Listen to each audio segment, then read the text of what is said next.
정치 브로커 명태균 씨 관련 여론조사 비용을 후원자에게 대신 내게 한 혐의를 받는 오세훈 서울시장이 1심에서 벌금 1,000만 원을 선고받았습니다. 이 형이 대법원에서 확정되면 시장직을 잃게 됩니다. 권준수 기자의 보도입니다.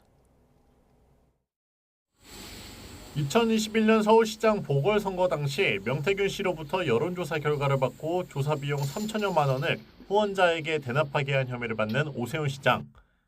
기소 7개월여 만에 열린 1심 선고에서 법원은 오 시장에게 벌금 1,000만 원을 선고했습니다.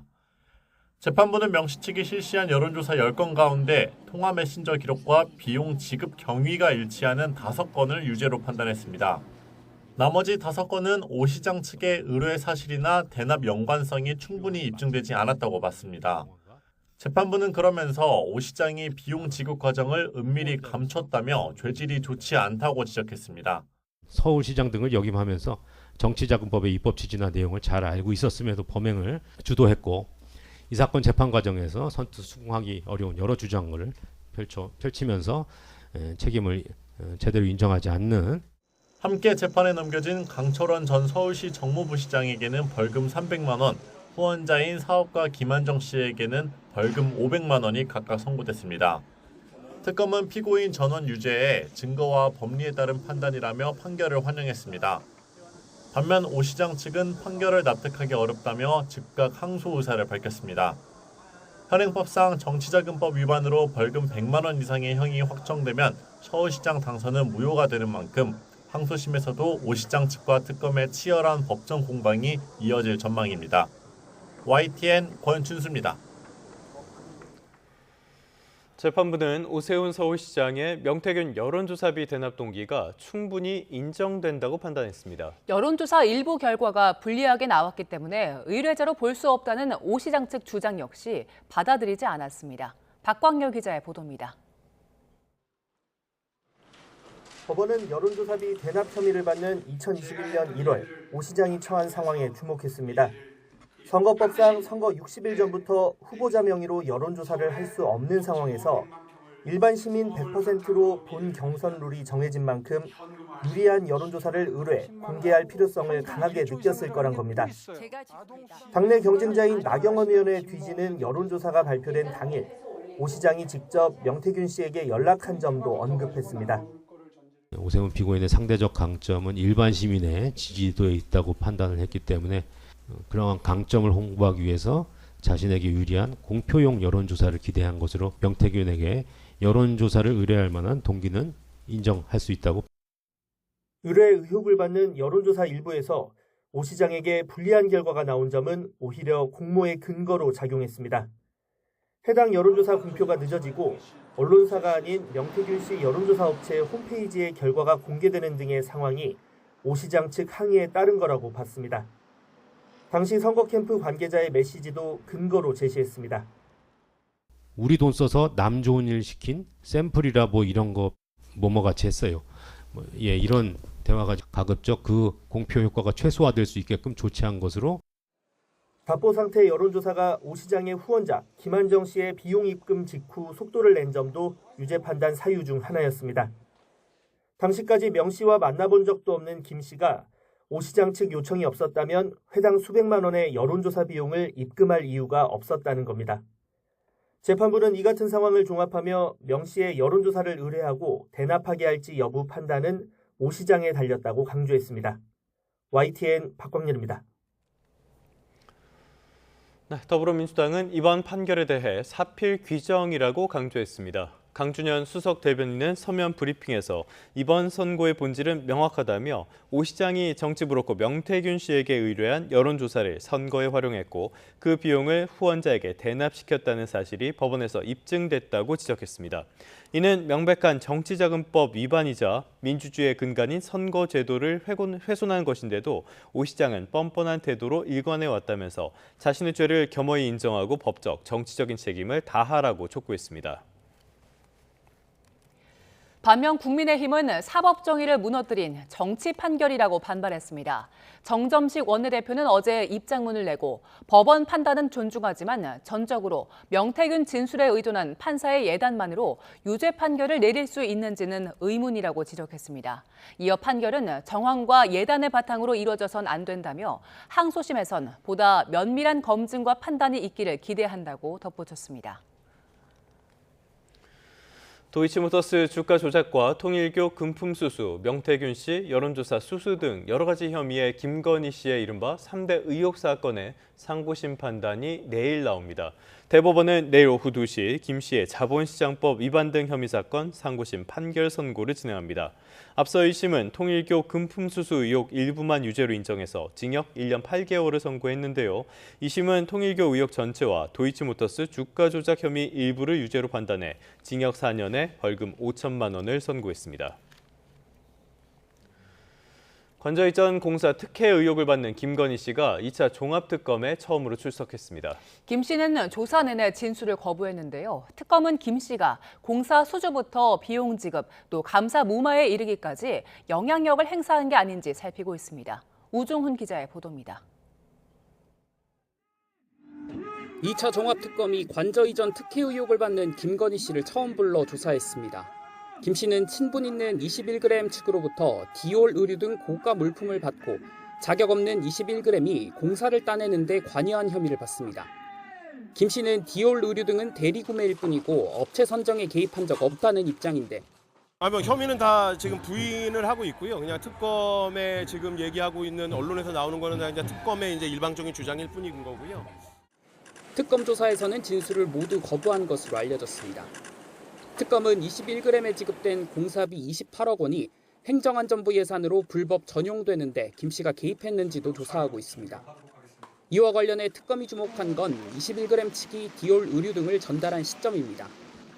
특검은 지난 2022년 5월 공사비 예산이 부족해 관저 공사가 중단될 상황이 되자 21g 측이 김 씨 자택을 찾아 디올 의류와 장신구 등 688만 원어치 금품을 직접 전달한 점을 파악했습니다. 이후 공사는 재개됐고 행안부 예산 전용 논의도 이어졌는데 특검은 김 씨가 고가 물품을 대가로 불법적 공사비 지급에 관여한 게 아닌지 보고 있습니다. 이외에도 특검은 대통령실이 관저 이전 관련 감사에 개입한 정황을 토대로 정점에 윤석열 전 대통령 부부가 있을 거라 보고 있어 김 씨에 대한 추가 소환도 검토할 전망입니다. YTN 우종훈입니다. 장윤기 봐주기 수사 의혹을 규명하는 검찰과 경찰의 칼날, 이 칼날이 이제는 국가수사본부를 향하고 있습니다. 압수수색에 이어서 소환 조사도 이어지는데요. 국가수사본부가 장윤기의 살인 혐의와 과거 성범죄를 분리해 수사하도록 지시했는지 그 경위를 들여다보고 있습니다. 나현우 기자입니다. 검찰과 경찰은 각각 국가수사본부를 동시에 압수수색하며 강제 수사에 나섰습니다. 장윤기 사건 부실 수사의 배경에 국가수사본부 차원의 지시나 영향력이 있었는지 확인하기 위해서입니다. 분리수사 관련해서 압색하신 거 맞으신가요? 수사의 핵심은 장윤기의 살인 혐의와 성범죄 혐의를 분리수사하게 된 경위를 규명하는 겁니다. 구속영장이 기각된 광산서 전 형사과장은 성범죄 입증을 위해 수차례 병합 수사를 건의했지만 상부에서 거절당했다고 주장했습니다. 광주시경을 통해서 두 사건을 병합해서 형사팀이 함께 수사할 수 있게 해달라고 요청을 했는데 한 3차례 정도 했거든요. 근데 3차례 모두 병합하지 말라는 취지로 국가수사본부에 지침이 내려와서 검찰은 국가수사본부 강력계장 최모 경정을 참고인 신분으로 전격 소환했습니다. 장윤기 사건으로 경찰 수사 최상부인 국가수사본부 간부가 검찰 조사를 받는 건 이번이 처음입니다. 최 경정은 본부장 지시사항이라며 광주경찰청 강력계장에게 분리수사를 지시하는 메시지를 보냈다는 의혹을 받고 있습니다. 경찰 특별수사단도 광주청 김모 강력계장을 참고인으로 불러 조사하고 있습니다. 김 계장은 국수본 최 경정과 수사 관련 대화를 주고받은 뒤 이 같은 분리수사 지침을 광산경찰서에 전달한 인물로 알려졌습니다. 아울러 검경 모두 압수수색으로 확보한 휴대전화와 메신저 기록을 바탕으로 보고와 지시 과정 전반을 세밀히 들여다보고 있습니다. 분리수사 지시에 전모가 드러나고 전 국수본부장 등 수뇌부 이름까지 언급되면서 검찰과 경찰의 수사 칼날은 이제 국가수사본부 최윗선을 정조준하고 있습니다. YTN 나연호입니다. 이 장윤기 사건의 교훈은 수사권을 한쪽에 몰아주는 것은 대단히 위험할 수 있다는 겁니다. 그래서 검찰 보안수사권 폐지를 두고 신중론이 커지고 있습니다. 하지만 더불어민주당 귀에는 들어가지 않는 것 같습니다. 사실상 전면 폐지 방침을 공식화했습니다. 국민의힘의 반발 속 다음 달 전당대회 전까지 입법 속도전에 나설 걸로 보입니다. 황보혜경 기자입니다. 보안수사권 폐지를 두고 팽팽히 맞섰던 전문가 공청회 이튿날, 민주당 지도부 첫 일성은 작은 빈틈도 허용할 수 없다였습니다. 검사는 수사하지 않는다는 원칙이 검찰개혁의 출발이자 완성이라며 사실상 보안수사권 전면 폐지를 공식 천명했습니다. 당의 총의를 하나로 모을 시점이 왔습니다. 여기서 멈추거나 타협한다면 검찰청의 간판만 공소청으로 바뀔 뿐 피해자 보호를 위해 보안수사권을 일부 남겨둬야 한다는 주장에도 선을 그었습니다. 경찰에 대한 보안수사 요구권을 실질화하고 부실수사관 교체나 징계 등 제도적 장치를 통해 범죄 피해자를 더 두텁게 보호할 수 있다고 강조했습니다. 보안수사권을 둘러싼 당내 이견에 전당대회를 앞두고 계파 갈등까지 격화하자 지도부가 서둘러 교통정리에 나선 건데 청와대와도 사전 교감이 있었던 거로 전해졌습니다. 이어진 법사위 전체 회의에선 민주당은 최영중 전 청주시의원의 아동 성매매 의혹을 고리로 거듭 검찰 때리기를 이어갔습니다. 통신영장을 신청했는데 그것을 검사가 반려했다고 합니다. 13세 미만 아동 성매매 관련입니다. 이 같은 집권 여당의 속도전 채비에 국민의힘은 장윤기 사건과 관련한 경찰청 국가수사본부 압수수색 사실 등을 거론하며 보안수사권 존치에 거듭 힘을 실었습니다. 수사 주체에서 은폐 주범이 된 국수본, 민주당은 이런 현실은 외면한 채 검사는 수사하지 않는다는 정치 구호만 되풀이하고 있습니다. 그러나 민주당은 법사위 심사 과정에서 충분한 보완책을 더한 완전 폐지 법안을 마련한다는 방침을 세운 거로 전해졌습니다. 조만간 추가 의원총회를 거쳐 당론까지 확정한 뒤 8.17 전당대회 전 법안을 처리한다는 방침인데 당 일각에선 이미 결론을 정해놓은 채 수기 절차를 거친 거냐는 불만의 목소리도 흘러나옵니다. YTN 황보혜경입니다. 네, 이번엔 날씨 소식입니다. 수도권과 강원도를 중심으로 장맛비가 오늘도 내리고 있습니다. 대서인 오늘 큰 더위라는 이름에 걸맞게 남부지방은 무더위가 이어지겠습니다. 취재 기자 연결합니다. 장하영 기자, 지금 비가 내리고 있는 지역은 어디입니까? 네, 경기 북부와 인천, 강화, 강원 내륙과 산지를 중심으로 비가 내리고 있습니다. 지금은 빗줄기가 잦아들고 있는데요. 강원도 화천 지역에는 새벽 한때 시간당 20에서 30mm의 강한 비가 쏟아지기도 했습니다. 현재 레이더 모습입니다. 앞서 기상청은 오늘 새벽 수도권과 강원도에 최대 시간당 50mm 극한호우 가능성까지 예보했는데요. 정체전선이 휴전선 위쪽으로 자리 잡으면서 북한 지역에 강한 비를 뿌리고 있습니다.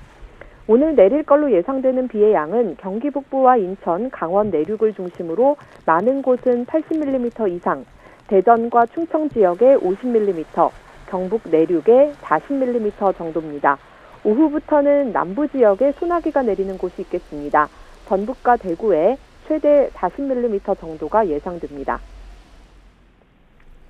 네, 오늘이 가장 덥다는 대서인데요. 남부 지역은 며칠째 굉장히 더운 날씨가 이어지고 있네요. 네, 정체전선이 중부 지역이나 그 위쪽에 머무르면서 남부와 제주는 북태평양 고기압의 영향을 받아 무척 더운 날씨가 계속되고 있습니다.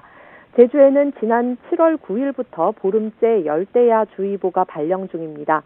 경북 구미와 포항, 경남 창원, 강원 동해 등 남부 곳곳에 폭염 경보가 유지되고 있고 충청을 중심으로 폭염주의보도 내려졌습니다. 전국 대부분 지역이 예년보다 더울 걸로 보이는데 특히 경북 포항은 오늘 낮 최고 기온이 38도까지 오를 전망입니다. 기온이 상대적으로 높지 않은 지역도 습도가 높아 체감온도는 전국 대부분 지역에서 31도를 웃돌 걸로 예상됩니다. 지금까지 과학기상부에서 YTN 장하영입니다. 네, 이번엔 중동 정세 살펴보겠습니다. 이란과의 무력 충돌로 최근 미군 4명이 숨졌죠. 트럼프 대통령의 부담이 클 수밖에 없는데요.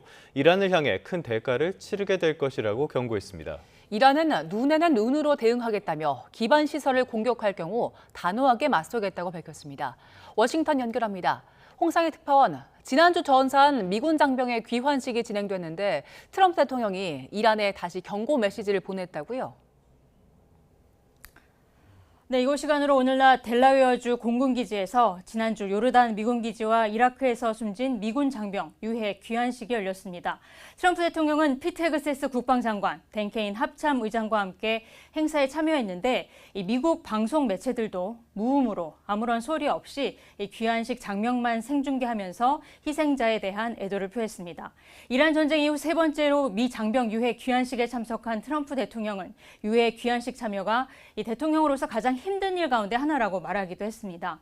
트럼프 대통령은 희생된 장병들이 이란의 핵무기 보유를 용납할 수 없다고 한 위대한 영웅들이었다며 이란을 향해 큰 대가를 치를 거라고 말했습니다. 들어보시죠. Iran targeting barracks. I don't know. Well, they're going to pay a big price. They're being decimated. 또 지금부터 이란이 호르무즈 해협을 지나는 선박을 공격할 때마다 교량이나 발전소 한 곳을 폭격하겠다고 다시 위협을 했는데요. 앞서 이란이 이번 주까지 종전 합의를 하지 않으면 발전소를 무너뜨릴 거라고 예고했는데 오늘은 이란의 수도 테헤란이나 근처에 있는 시설을 대상으로 할 거라며 더 구체적인 경고에 나선 겁니다. 이스라엘 매체는 미국이 며칠 안에 폭격기를 동원해 이란의 지하 핵시설이 있는 곳으로 알려진 이른바 곡괭이산을 타격하겠다는 계획을 이스라엘 측에 통보했다고 보도하기도 했습니다. 잠시 전 조지아주 고등학교 연설에 나선 트럼프 대통령은 이란과의 전쟁을 소규모 충돌이라고 표현하면서 미국의 압박으로 이란이 간절하게 협상을 원하고 있다고 말했는데요. 이 발언도 들어보겠습니다. But I say they're not ready to make a deal. Because every time they make a deal, they want to change it and everything. They're not ready. They'll be ready very soon. 전쟁 장기화에 대한 국내 여론이 악화하는 가운데 트럼프 대통령은 또 출처를 밝히지 않은 채 최근 여론조사에서 미국인들이 전쟁에 반대하지 않는 것으로 드러났다는 주장을 하기도 했습니다. 네, 일반적인 나오는 여론조사 결과와는 완전히 다른 내용을 또 주장을 한 건데요. 이란 쪽의 반응도 보죠. 강경 대응을 예고했죠. 네, 아바스 아라그치 이란 외무장관은 우리의 방위 원칙은 눈에는 눈이라면서 이란 기반 시설을 공격할 경우 단호한 대응을 할 거라고 밝혔습니다. 또 미국의 공격에 가담하는 자들 역시 모두 공격 대상으로 간주할 거라고 경고를 했습니다. 이란 이슬람 혁명수비대는 잠시 전 요르단 미군 기지에 대한 보복 공습에 나서 미군 사상자가 또 발생했다고 주장을 하기도 했는데요. 미군 경납고를 공격해 MQ-9 무인기 8대를 완전히 파괴하고 대형 헬기 2대도 심각하게 파손됐다고 주장했습니다. 이란 매체는 호르무즈 해협에 있는 라라크 섬이 미군의 미사일 공격을 받았다는 보도도 전했습니다. 이란 협상단 대표죠. 갈리바프 의회의장은 오늘 원유 수출과 관련해 강경한 입장을 밝혔는데요. X에 올린 글에서 이란이 석유를 판매하지 못하는 곳에서는 그 누구도 석유를 팔지 못할 거라면서 이란의 안보가 보장되지 않으면 중동 지역 다른 인프라도 안전하지 않을 거라고 경고했습니다. 또 호르무즈 해협은 결코 전쟁 이전으로 돌아갈 수 없다면서 미군이 주둔하지 않아야 해협에서 안보가 확보될 거라고 주장했습니다. 호르무즈 해협과 관련해 마코 루비오 미 국무장관은 한국 등 아시아 동맹국들이 이 중동에서 공급하는 석유에 크게 의존하고 있다면서 군사적 지원에 나서야 한다는 점을 우회적으로 압박했는데요. 들어보시겠습니다. So we're going to continue to protect shipping. We think other countries should join us in that endeavor. We don't need them to, but they should because they're more impacted by it than we are. 네, 호르무즈 해협에 이어서 홍해 봉쇄에 대한 우려도 커지고 있는데요. 후티 반군이 사우디 선박 항해 금지를 직접 경고했다고요? 네, 국제해운회의소는 예멘의 친일한 후티 반군이 선박들에게 직접 무전으로 경고 메시지를 전송했다고 밝혔습니다. 후티 반군은 사우디아라비아 모든 선박에 대해 항행을 금지하고 있다며 이 결정을 따르지 않을 경우 모두 표적이 될 거라고 무전으로 경고를 했습니다. 지난 20일 후티 반군의 사우디에 대한 해상 봉쇄 발표 이후 지금까지 실제로 선박을 공격하지는 않았는데요. 후티 반군이 홍해 입구인 바브 엘 만데부 해협 봉쇄를 위협하면서 유조선들의 회항도 속출하고 있지만 일부 선박들은 다시 운행을 재개한 것으로 알려지고 있습니다. 국제 유가는 오늘도 상승세를 이어갔는데요. 브렌트유는 어제보다 3.36% 오른 94달러 7센트로 마감했고 WTI 서부 텍사스산 원유도 2.95% 올랐습니다. 지금까지 워싱턴에서 전해드렸습니다. 이스라엘 극우 성향 장관의 주도로 하마스 테러범들이 수감된 교도소에 악어를 풀어놓을 해자 건설이 추진돼 논란이 일고 있다고 현지 매체들이 보도했습니다. YNN 뉴스는 남서부 네게브 사막에 있는 캐치오트 교도소에서 실제 악어를 풀어놓을 목적으로 굴착을 위한 준비 작업이 시작됐다고 전했습니다. 교도소 관할 지역의 지방의회 소식통은 교도소 외부에서는 보이지 않지만 170m 길이의 해자를 준비 중이라고 말했습니다. 네, 구글의 모회사 알파벳이 2분기에 시장 예상을 뛰어넘는 실적을 내놨습니다. 반대로 테슬라 실적은 부진했는데요. 뉴욕 연결해서 자세한 소식 알아봅니다. 이승윤 특파원, 알파벳 실적이 예상보다 좋게 나왔다고요? 네, 그렇습니다. 구글의 모회사인 알파벳은 2분기 매출이 1년 전보다 24% 늘어난 1,198억 달러, 177조 원을 기록했다고 공시했습니다. 이는 시장 전망치인 1,169억 달러를 상회하는 수치입니다. 주당 순이익인 EPS는 9.111달러로 월가 기대치인 2.89달러의 3배 이상에 달했습니다. 알파벳의 2분기 자본 지출 KPX는 449억 2천만 달러로 예상치인 441억 5천만 달러를 상회했습니다. 2분기 구글 클라우드 매출은 82% 증가한 248억 달러를 기록해 예상치 64%를 훌쩍 넘어섰습니다. 이는 지난 3개월 동안 보고된 63%의 성장세를 더욱 가속화한 수치입니다.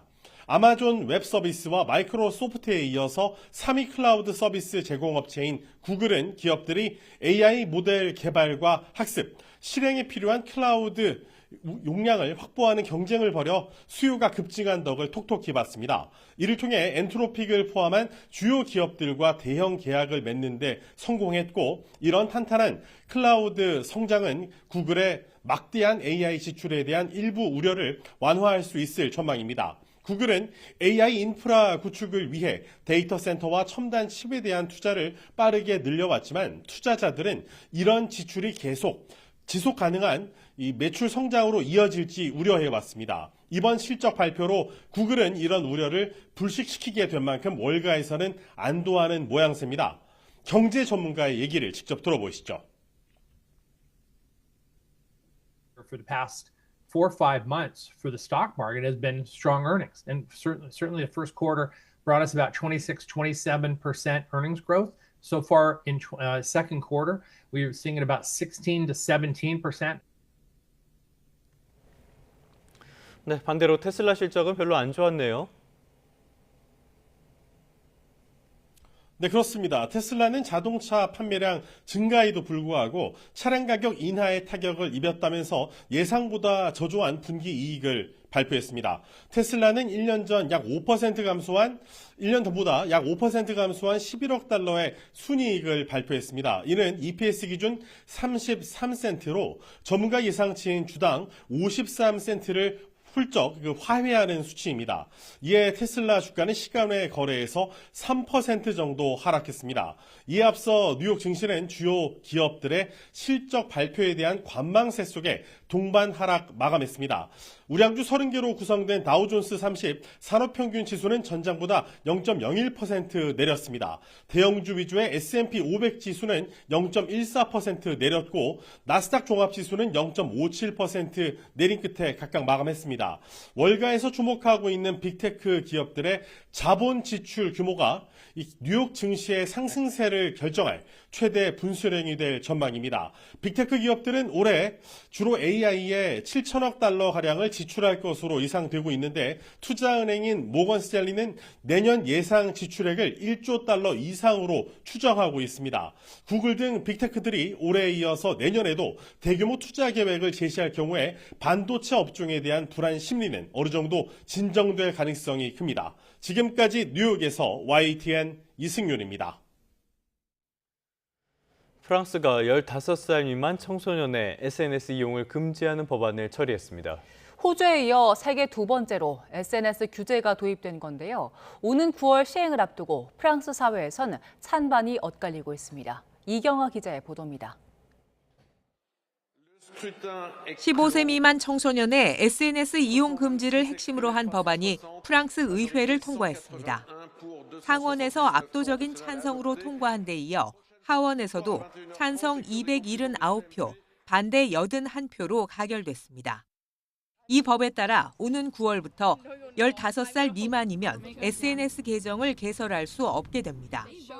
이미 사용 중인 계정은 4개월간의 유예 기간이 지나면 폐쇄됩니다. 새로운 SNS 규제법은 이와 함께 각 플랫폼에 프랑스 당국이 승인한 연령 확인 시스템을 의무적으로 도입하도록 했습니다. C'est d'avoir du temps d'attention disponible, d'avoir une information fiable, de décider de ce que l'on voit. Ces conditions n'existent plus lorsqu'on a des plateformes qui utilisent nos vulnérabilités cognitives comme objet d'optimisation commerciale. 청소년 보호를 목적으로 SNS 규제법을 도입한 것은 유럽연합에서 처음이고 전 세계적으로는 호주에 이어 두 번째입니다. 마크롱 프랑스 대통령은 법안 통과를 반겼습니다. 이 조치를 실질적으로 이행해 온라인상에서 아이들을 보호하기 위한 행동에 나서야 한다고 강조했습니다. 프랑스 사회를 크게 바꿀 법안 통과에 대해 시민들은 다양한 반응을 내놓고 있습니다. Et franchement, ça me fait un peu peur de voir des contenus parfois des petits enfants parce que tu as vraiment accès à tout et maintenant parce qu'on se demande à partir de quand la limite est juste ou pas, mais je suis plutôt pour se détacher du regard des autres et moi je suis assez content de mon expérience, j'ai eu le réseau assez tard.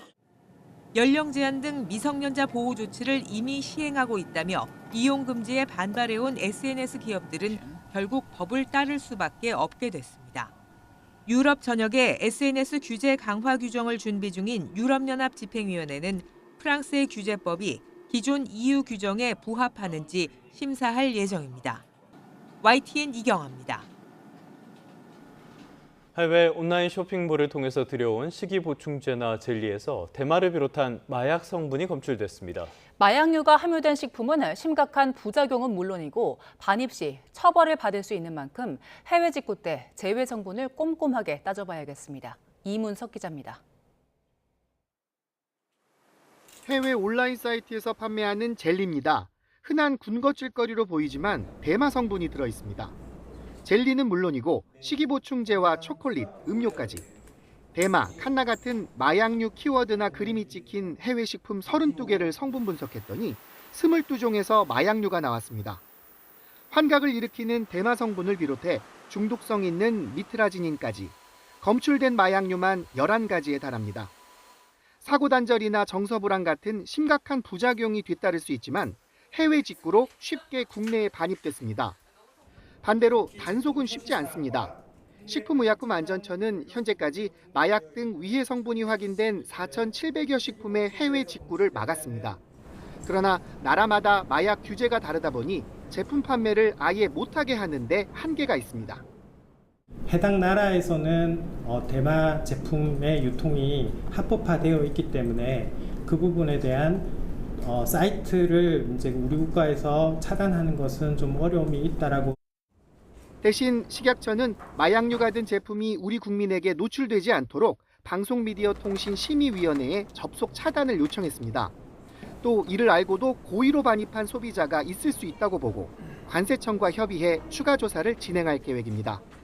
YTN 이무석입니다. 절기 대서인 오늘 남부지방은 찜통더위가, 중부지방은 산발적인 장맛비가 이어지겠습니다. 현재 수도권을 중심으로 비구름이 지나고 있고요. 경기 북부에 호우주의보가 내려진 가운데 빗줄기가 강약을 반복하고 있습니다. 오늘 인천과 경기 북부, 강원 북부에는 낮까지 시간당 최대 30mm 안팎의 장대비가 쏟아지겠습니다. 예상되는 비의 양은 이들 지역에 최고 80mm 이상, 서울 등 그 밖의 중서부에 최고 60mm가 되겠습니다.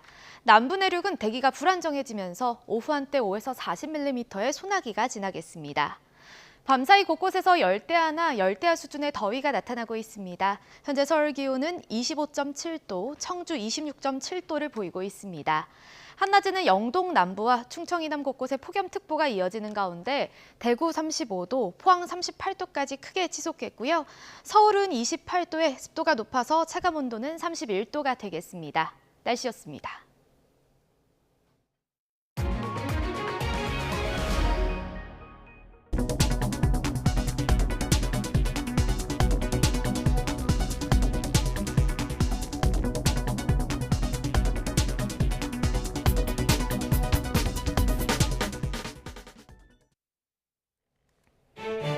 이 시각 주요 뉴스입니다. 오늘 이재명 대통령이 직접 주재하는 부동산 정책 국민 대토론회가 열립니다.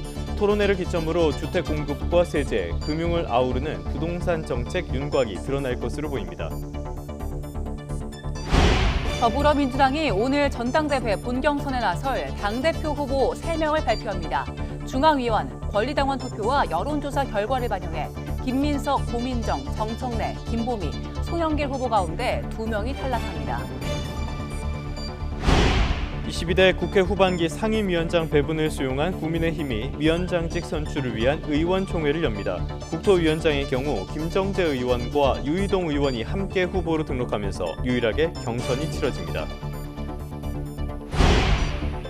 절기상 가장 덥다는 대서인 오늘, 남부는 폭염이 계속 기승을 부리겠고 중부도 장맛비 속에 무더위가 이어지겠습니다.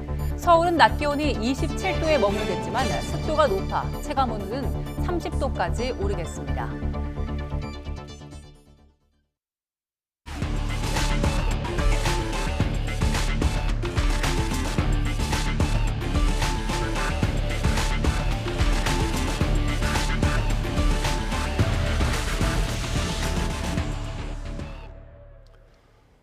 네, 다시 주요 뉴스부터 살펴보겠습니다. 이재명 정부의 부동산 정책은 냉정한 평가를 받고 있죠. 집값도, 전세도, 월세도 오르고요. 무주택자도, 1주택자도, 다주택자도 모두가 그렇습니다. 성토가 쏟아지는 와중에 오늘 이재명 대통령이 직접 주재하는 부동산 정책 국민 대토론회가 열립니다. 국민 140명이 대통령과 100분 동안 토론을 하는데요. 토론회를 기점으로 주택 공급과 세제 금융을 아우르는 부동산 정책의 윤곽이 드러날 걸로 보입니다. 정현우 기자입니다. 공급 부족에 서울 아파트 값은 치솟고 전세난이 이어지면서 무주택자 주거 불안이 나날이 커지는 부동산 시장. 비상에 걸린 정부가 부동산 종합대책을 내기 전 이재명 대통령이 주재하는 대토론회를 개최합니다. 100분간 진행되는 토론회는 전문가, 부동산 유튜버, 인터넷 카페 운영자 등 140명이 참석하는 가운데 일반 시민 29명이 민심 전달 창구 역할을 합니다. 핵심 쟁점 중 하나는 부동산 세제 개편. 정부가 예고한 방향은 초고가 1주택 보유세 인상과 비거주 1주택자 세제 혜택 축소로 압축됩니다. 이와 관련해 그간 온라인에선 노년의 소득 없이 주택 하나뿐인데 초고가란 이유로 보유세를 높이면 쫓겨날 수밖에 없다는 성토가 쏟아지기도 했습니다. 실거주 목적의 1주택자까지 세부담이 커져서는 안 된다는 반대 의견도 적지 않았습니다. 이와 함께 지금은 다주택자 중과세율 때문에 30억 원짜리 한 채보다 10억 원짜리 세 채의 세부담이 무거운데 종부세 과세 방식을 가액 기준으로 개편하는 방안도 도마 위에 오를 것으로 보입니다. 온라인 의견 수렴 때 가장 뜨거웠던 대출 제한 정책을 둘러싼 논란도 토론회에서 이어질 전망입니다. 생애 최초로 실수요자를 보호해준다고 정부에서 계속 얘기를 했는데 기업은행이든 새마을금고든 여러 군데를 다녀봤는데 다 위에서 안 된다고 했다고. 그래서 잔금을 치르기가 되게 어려운 상황이 되어버렸어요. 이 대통령은 국민 목소리를 경청해 정책에 반영하겠다고 거듭 강조한 가운데 우리 국민들의 목소리를 겸허하게 경청하고 또 그 속에서 실현 가능한 대안들, 대책들을 만들어내 보겠습니다. 정책 방향은 이미 정해두고 의견 수렴 모양새만 갖춘다는 일각의 시선을 불식시킬 만한 실질적인 토론이 될 수 있을지 관심이 높습니다. YTN 정인우입니다. 다음 소식입니다. 정치 브로커 명태균 씨로부터 여론조사 결과를 받아보고 후원자에게 비용을 대신 내게 한 혐의로 기소된 오세훈 서울시장이 1심에서 시장직 상실형에 해당하는 벌금형을 받았습니다. 서울중앙지법 형사합의 22부는 정치자금법 위반 혐의로 재판에 넘겨진 오 시장에게 벌금 1,000만 원과 추징금 2,100만 원을 선고했습니다. 재판부는 오 시장이 여론조사 비용 납부 과정을 은밀히 감췄다며 다년 동안 시장직을 역임하면서 법의 입법 취지를 잘 알고 있음에도 범행을 주도했다고 지적했습니다.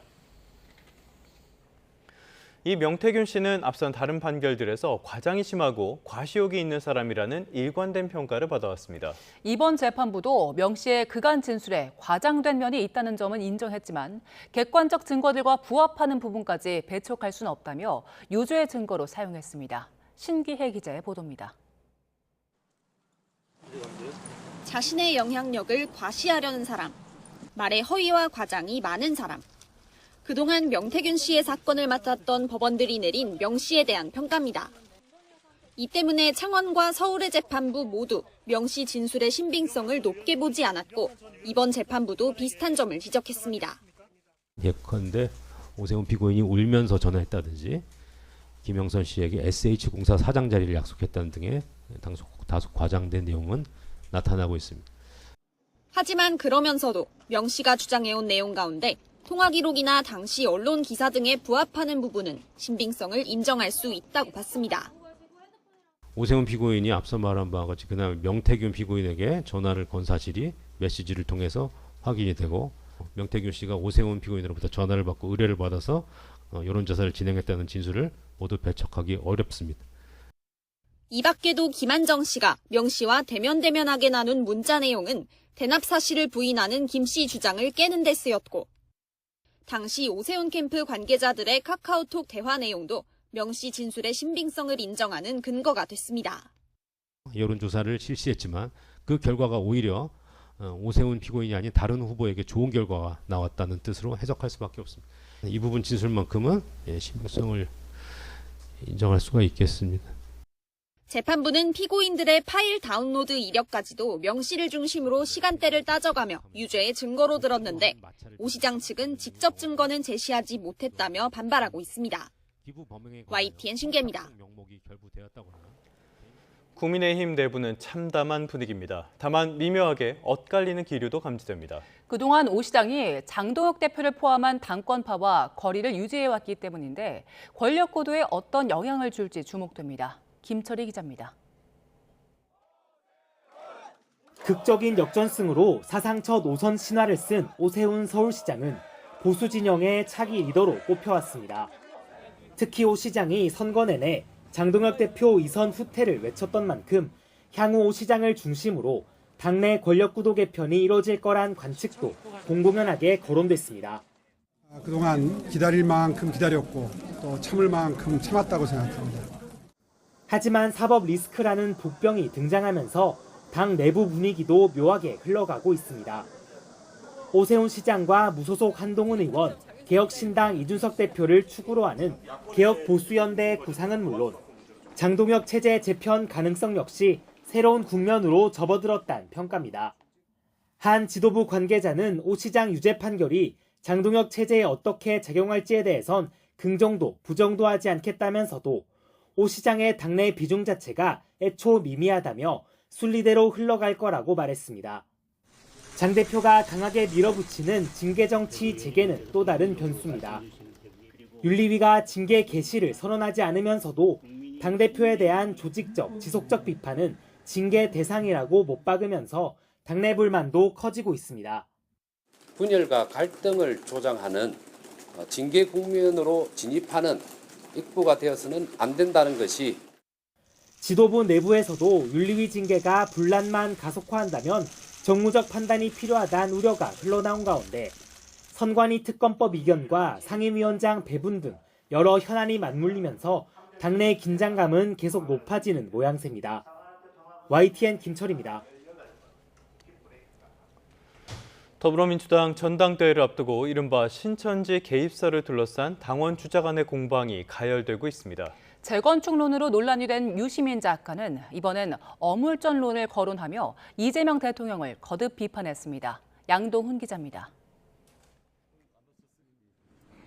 더불어민주당 당권주자인 김민석 전 국무총리가 꺼내든 신천지 전당대회 개입설에 송영길 전 대표도 참전했습니다. 윤석열 전 대통령이 승리한 지난 2021년 국민의힘 대선 후보 경선에 신천지가 개입했다는 얘기를 홍준표 전 대구시장으로부터 들었다며 민주당도 경계해야 한다고 말했습니다. 어떤 법이 통과된가 잘 봐야 되는데 특히 저는 왜 통일교 신천지 특검법이 통과 안 되게 됐는지 그 과정을 한번 살펴보려고 합니다. 공세가 이어지자 친천계에서는 잇따라 반발이 터져나왔습니다. 근거를 제시하지 못할 거면 사퇴하라고 공격 수위도 높였습니다.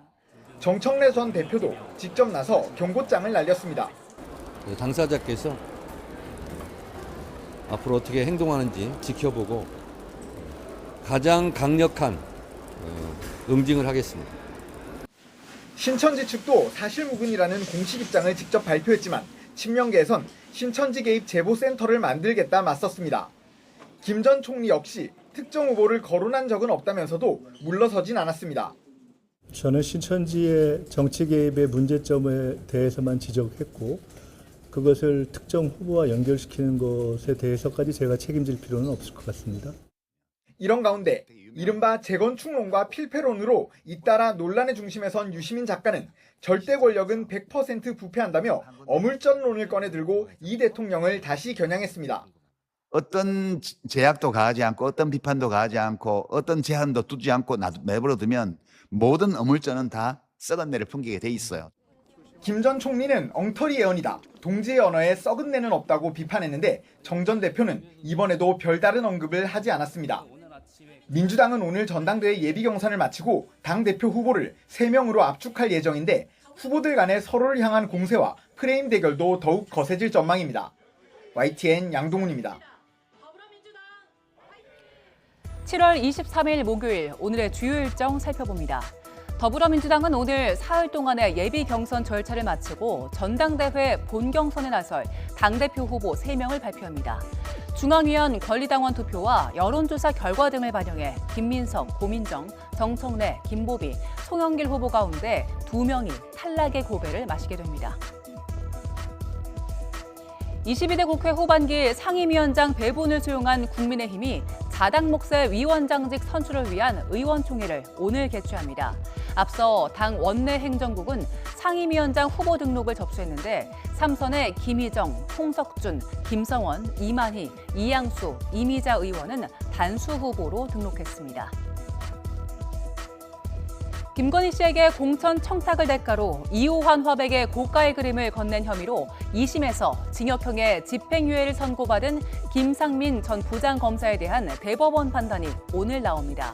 김 전 검사는 1억 4천만 원 상당의 이호환 화백 그림을 구매해 2023년 김 씨 측에 전달하면서 총선, 공천 등을 청탁한 혐의로 기소됐습니다. 원희룡 전 국토교통부 장관이 양평고속도로 사업 백지화 과정에서 적법 절차를 지키지 않았다는 의혹과 관련해 오늘 처음으로 종합특검에 출석해 조사받습니다. 특검은 당시 원 전 장관이 도로정책심의위 등 적법 절차를 거치지 않고 공무원들에게 의무 없는 일을 시켰다고 보고 있습니다. 36주 낙태 사건으로 기소된 의료진들에 대한 항소심 판단이 오늘 나옵니다. 앞서 검찰은 결심 공판에서 병원장 윤모 씨에게 징역 6년을, 함께 기소된 집도의 신모 씨에게 징역 4년을, 또 산모 권모 씨에게는 징역 3년에 집행유예 5년을 각각 부용했습니다. 지금까지 오늘의 주요 일정 살펴봤습니다. 네, 트럼프 행정부가 이르면 내일 무역법 301조의 강제노동 관세를 확정해 발표할 것으로 보입니다. 김정관 산업통상부 장관은 워싱턴을 찾아 한미가 합의한 15% 관세 상한을 넘지 않도록 방어하는 데 주력하고 있습니다. 신윤정 특파원이 보도합니다. 김정관 산업부 장관의 이번 방미는 미국의 관세 체계가 바뀌는 시점과 맞물렸습니다. 트럼프 행정부가 미 연방 대법원의 상호 관세 위법 판결 이후 한시적으로 부과했던 10% 글로벌 관세는 미 동부 시간으로 24일 효력이 끝납니다. 이에 맞춰 미국은 무역법 301조에 따른 강제노동 관세를 이르면 현지 시간 23일 최종 확정할 전망입니다. 김 장관은 하워드 러트닉 미 상무장관 등을 만나 한미가 무역 합의로 도출한 관세 상한선 15% 유지의 총력전을 펼칠 예정입니다. 마침 이제 24일이 그게 이제 종료되는 시점이라 그런 부분들도 같이 논의하는 예정입니다. 한국은 강제노동 분야에서 12.5% 관세율이 제시된 상태로 향후 과잉 생산 관세가 확정되면 관세율이 더 올라갈 수 있습니다. 트럼프 미 대통령은 100년 전 제정된 법률까지 동원해 캐나다의 50% 추가 관세를 예고하는 등 관세 압박 수위를 더 높이고 있습니다. Only response to the way they've treated our farmers and our people. Canada's been very, very tough on us over the years. 정부는 2천억 달러 규모 대미 투자 1호 투자처를 에너지 분야로 미국 측과 논의하며 관세 방어 카드로 활용하고 있습니다. 유리한 프로젝트들이 에너지 관련된 프로젝트를 생각은 하고 있어서 그래도 아마 8월 말 그리고 9월 그런 일정에서 김 장관은 또 쿠팡 사태와 관련해 오해를 풀고 간극을 줄이겠다며 통상 협상에 불필요한 변수가 되지 않도록 하겠다고 밝혔습니다. 워싱턴에서 YTN 신윤정입니다. 이재명 대통령이 내일부터 미국 샌프란시스코와 남미 3개국 등을 차례로 방문합니다. 실리콘밸리에서 젠슨 왕, 샘 올트먼 같은 인공지능 관련 선도 기업들의 대표들과도 만날 예정입니다. 홍민기 기자입니다. 이재명 대통령의 7박 11일간 순방 첫 방문지는 실리콘밸리가 있는 미국 샌프란시스코입니다. 세계 인공지능 혁명을 이끄는 빅테크 기업의 총수들을 잇따라 만나 한국의 AI 혁신 의지를 강조할 계획입니다. 인공지능 모델 미토스를 보유한 엔트로픽과 미국 반도체 설계 기업 브로드컴, 오픈AI와 엔비디아 CEO들과 마주 앉습니다. 대한민국의 전폭적인 AI 투자와 글로벌 협력 의지를 강조하고 글로벌 AI 공급망의 핵심 기업으로부터 투자, 협력 등 실질적인 성과를 이어 국내 AI 혁신 기업들까지 한데 모이는 AI 서밋은 이번 순방의 하이라이트가 될 전망입니다. 메모리 반도체 생산 핵심 기업 삼성과 SK는 물론 실물 인공지능 선두주자인 현대차와 네이버 총수가 총집결합니다. 기업 간 단순한 MOU가 아닌 장기 계약 같은 대규모 투자 계획이 발표될 가능성도 있는데 김용범 실장은 상당히 크고 의미 있는 숫자일 거라며 기대감을 드러냈습니다. 이 대통령은 샌프란시스코 AI 선언을 발표하고 3대 메가 프로젝트를 통해 대한민국이 세계 인공지능 혁명을 뒷받침하겠다는 의지 또한 밝힐 예정입니다. 이러한 일련의 행보를 통해 이 대통령은 글로벌 AI 생태계에서 대체 불가한 우리나라의 위상을 부각하고 이 대통령은 이어 25일부터는 브라질을 국빈 방문해 룰라 대통령과 정상회담을 하고 칠레, 아르헨티나도 찾아 자원 외교에 주력합니다. 이들 국가들과 핵심 광물 공급망 관련 전략적 파트너십을 강화하고 식량 에너지 수입원 다변화를 위한 논의도 심화시킬. 이 대통령은 돌아오는 길에는 독일 프랑크푸르트에 들러 교민 간담회를 연 뒤 다음 달 3일 귀국합니다. YTN 홍민기입니다. 경제 한 줄 뉴스입니다. SK하이닉스가 미국 인텔의 오하이오 부지와 반도체 공장을 인수하기로 했다는 국내 언론 보도에 대해 인수를 추진하거나 결정한 사실이 없다고 공시했습니다. 삼성전자와 SK하이닉스가 경기도 용인에 짓는 반도체 생산시설의 완공 일정을 앞당기기로 하면서 정부도 전력 공급 계획을 11년 단축하기로 했습니다. 인공지능 발전으로 10년 뒤 연간 일자리 25만 개 이상이 감소할 수 있다는 국책연구원의 분석이 나왔습니다. 가맹점주에게 적법한 동의를 받지 않고 광고 비용을 부담시킨 넥스큐브 코퍼레이션이 공정거래위원회로부터 시정명령을 받았습니다. 체크카드도 신용카드와 같게 실적으로 인정받는 등 은행에서 대출 금리를 감면받기 위한 카드 이용 실적 조건이 개선됩니다. 지금까지 경제 한 줄 뉴스였습니다. 경제 소식 조금 더 알아보겠습니다. 전 산업계에 번지고 있는 N% 성과급의 진원지 SK하이닉스가 노조와 재협상에 나섰습니다. 사측이 성과급 일부를 현금 대신 자사주로 지급하는 방안을 제안했지만 노조의 거센 반발에 협상 결과는 불투명합니다. 이승은 기자의 보도입니다. SK하이닉스 노사가 21일 올해 성과급 지급 방식을 두고 집중교섭을 진행했습니다. 지난 14일 3차 본교섭에서 이견을 좁히지 못했기 때문입니다. 이번 달 시작된 본교섭 과정에서 사측은 성과급 일부를 주식으로 지급하는 방안을 거론했습니다. 지난해 SK하이닉스 노사는 성과급 전액을 현금으로 당해 연도의 80% 지급, 나머지 20%는 2년에 걸쳐 지급하는 것을 10년간 유지하기로 합의했습니다. 올해 SK하이닉스의 영업이익 전망치는 270조 원으로 지난해 4조 7천억 원의 5배가 넘는 27조 원을 성과급 재원으로 마련해야 합니다. 전체 임직원 수로 나눠 단순 계산하면 한 사람당 평균 7, 8억 원 수준입니다.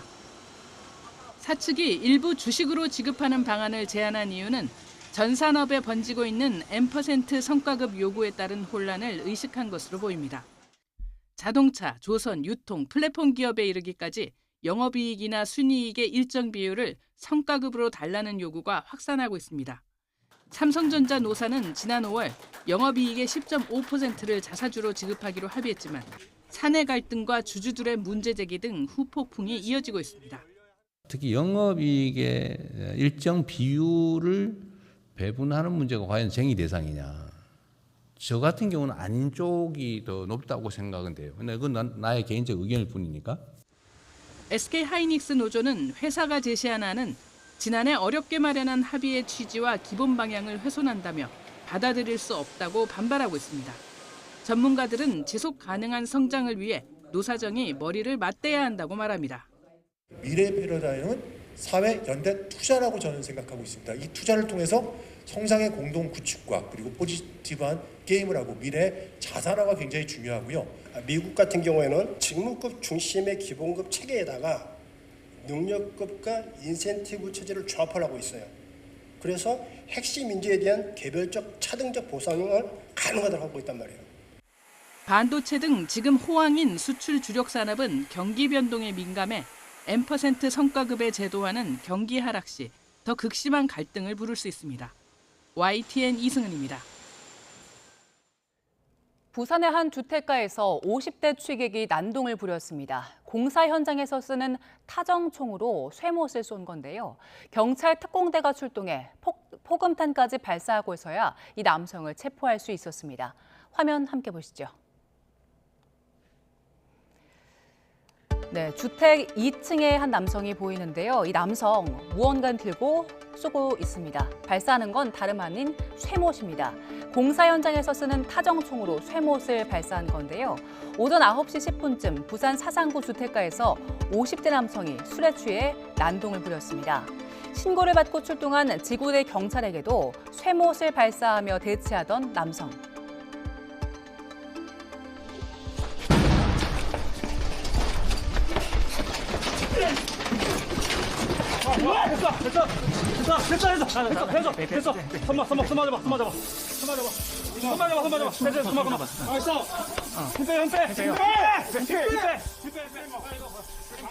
결국 섬광 포금탄을 쏘고 달려든 경찰 특공대에게 제압당했습니다.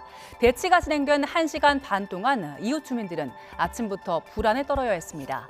경찰은 50대 남성을 특수공무집행방해 혐의 등으로 체포해서 범행 동기를 조사하고 있습니다.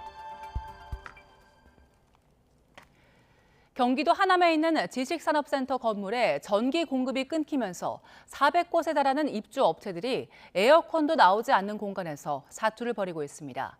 업무 차질도 불가피해서 걱정이 큽니다. 조경원 기자가 현장에 다녀왔습니다. 마치 시간이 멈춘 듯 불 꺼진 사무실에 적막함만 남았습니다. 정수기는 작동을 멈췄고 에어컨도 먹통입니다.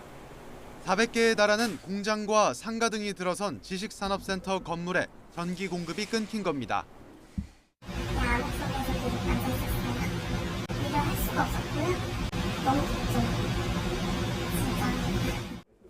정전 신고가 접수된 건 지난 20일 퇴근 시간 무렵입니다. 입주사들은 전산거래 업무가 마비되면서 생산과 공급이 지연되는 만큼 손실로 이어진다고 하소연합니다. 특히 의약품과 식품을 취급하는 공장은 생산품을 냉장 또는 냉동 보관할 수 없어 더 큰 피해가 우려됩니다. 이러한 내용을 내가 거래처에 알렸을 때 거래처에 대한 신뢰가 내가 이상하게 되지 않을까요? 이게 뭐 70년대도 아니고 이게 가정집도 아니고 다 공장들인데. 건물관리사무소 측은 전기실 고압 송전 설비 안에서 단락이 발생한 것이 원인이라고 설명했습니다. 하지만 수리에 필요한 핵심 부품 수급에 차질이 생기면서 복구도 늦어지는 것으로 파악됐습니다. 그나마 건물의 비상전력이 가동되면서 입주업체들은 이렇게 공용 전기를 끌어다 휴대전화를 충전하거나 선풍기를 트는 등 최소한의 전기만 사용하고 있습니다. 한국전력 측은 일대에는 전기가 정상 공급되고 있다며 건물 자체 설비 문제라고 설명했습니다. 정전 사태가 다음 주에도 이어질 수 있다는 전망도 나오는 가운데 입주사들은 하루빨리 전기 공급이 재개되기만을 손꼽아 기다리고 있습니다. YTN 조경원입니다. 이재명 대통령의 집 근저당부터 걸그룹 멤버의 청약 당첨설까지 부동산만 들어가면 늘 뜨거운 논란이 벌어집니다. 왜 집 이야기는 그토록 큰 관심을 끄는 건지 김승환 기자가 보도합니다. 이재명 대통령의 분당 아파트 등기부 등본을 둘러싸고 SNS가 뜨겁게 달아올랐습니다. 이 대통령이 집을 팔면서 17억 원 넘는 근저당권을 설정했다는 보도에 관련 자료를 공유하거나 저마다 해석을 내놓은 겁니다. 지난 20일 첫 보도 이후 유튜브에도 이 대통령 근저당 관련 검색이 빠르게 늘며 큰 관심이 이어지고 있습니다. 일각에선 자연스러운 거래이자 오히려 대통령에게 불리한 조건이라고 평가하지만 강력한 대출 규제 속에 대통령이 사실상 매수자에게 자금을 빌려주는 방식으로 집을 판 게 적절하냐는 문제 제기도 잇따랐습니다. 자연스러운 부동산 업계에서는 뭐 어떤 거래 행위입니다. 예, 어떤 자금이 일시적으로 안 맞았을 때 서로 편을 봐준다 그럴까요? 재건축 때문에 불가피하다는 거 알아도 이거는 좀 바람직하지 않다. 그동안에 썼던 이 방향 기조하고도 맞지 않는다. 최근 인기 걸그룹 멤버가 10억 넘는 시세 차익이 예상되는 서울 방배동 아파트 청약에 당첨됐다는 보도에도 여론은 들썩였습니다. 돈이 많은 연예인이 왜 청약까지 하느냐는 비판이 나오다 상당한 현금을 마련할 수 있어야 도전 가능한 청약제도 자체에 대한 논란으로 번졌습니다. 사안도 당사자도 달랐지만 유명인의 집 논란은 부동산을 둘러싼 과정과 기회가 얼마나 공정한지에 대한 질문으로 이어졌습니다. 우리 사회에서 부동산은 자산과 계층 이동을 좌우하는 기회로 여겨지는 만큼 공정성의 문제로 받아들여진다는 분석입니다. 이런 인식의 배경에는 갈수록 커지는 자산 격차도 있습니다. 최근 부동산 가격 상승으로 부의 쏠림이 심해지고 특히 부동산 자산이 고연령층에 집중되면서 청년층은 소득만으로 자산 형성의 사다리를 오르기 어려운 구조가 됐기 때문입니다. 결국 유명인의 부동산 논란은 갈수록 벌어지는 자산 격차 속에서 집에 투영된 우리 사회의 욕망과 불안을 선명하게 보여주고 있습니다. YTN 김승환입니다. 강원 남부 지역은 빼어난 관광 자원을 보유하고도 접근성이 떨어진다는 이유로 소외당했습니다. 마땅한 고속도로 하나 없는 게 현실인데요. 주민들의 수건이던 고속도로가 마침내 첫삽을 떴습니다. 홍서욱 기자입니다. 영화 왕과 사는 남자의 초대박 흥행 이후 단종 유배지 영월 청령포는 관광객들로 문전성시를 이루었습니다. 올해 5월까지 찾은 관광객이 50만 명이 넘는데 지난해 전체 관광객의 2배가 넘습니다. 하지만 마땅한 고속도로가 없어 찾아오는 길은 불편하고 먼 게 현실입니다. 경기도 평택에서 시작된 고속도로는 이곳 충북 제천에서 끝납니다. 이 때문에 영월과 정선 등 강원 남부 지역으로 가기 위해서는 시간이 오래 걸리는 국도를 이용할 수밖에 없습니다. 팔광주로 불리는 강원 남부 지역. 멀고 불편하니 관광객은 물론 기업도 찾아오지 않아 더 낙후됩니다. 주민들의 30년 수건, 지역을 잇는 고속도로가 마침내 첫삽을 떴습니다.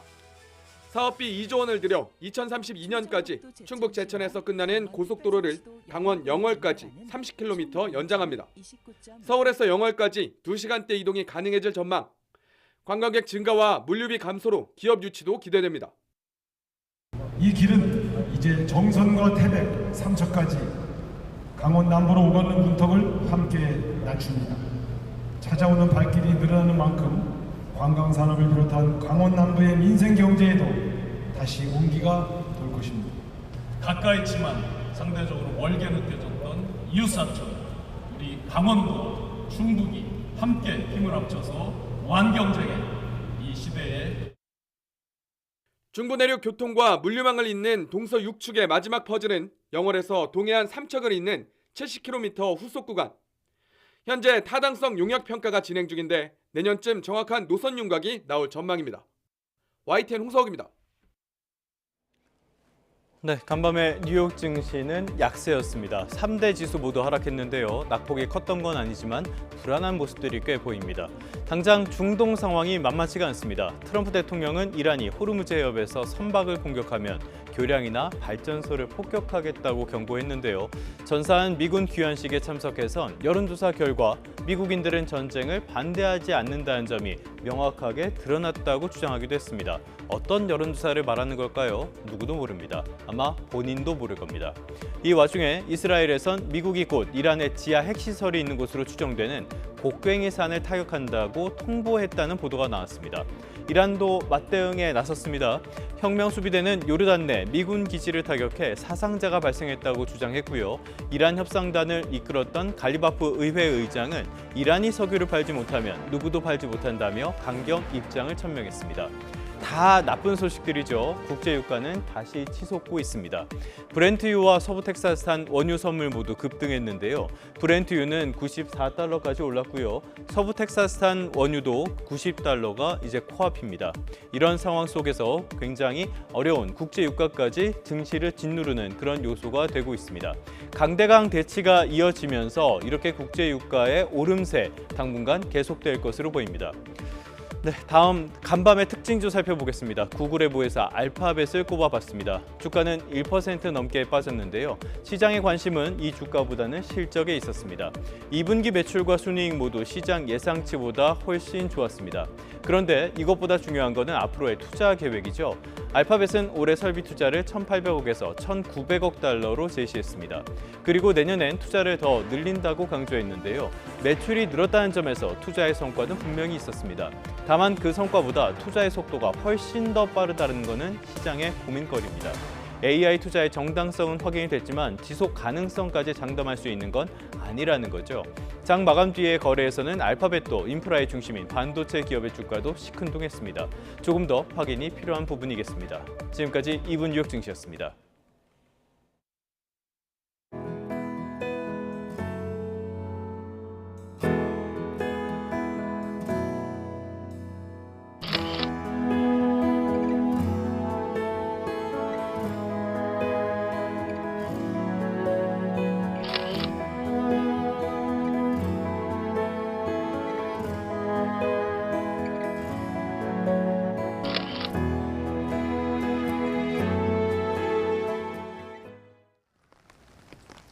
일 년 중 가장 덥다는 절기 대서인 오늘 남부지방을 중심으로 찜통더위가 계속되겠습니다.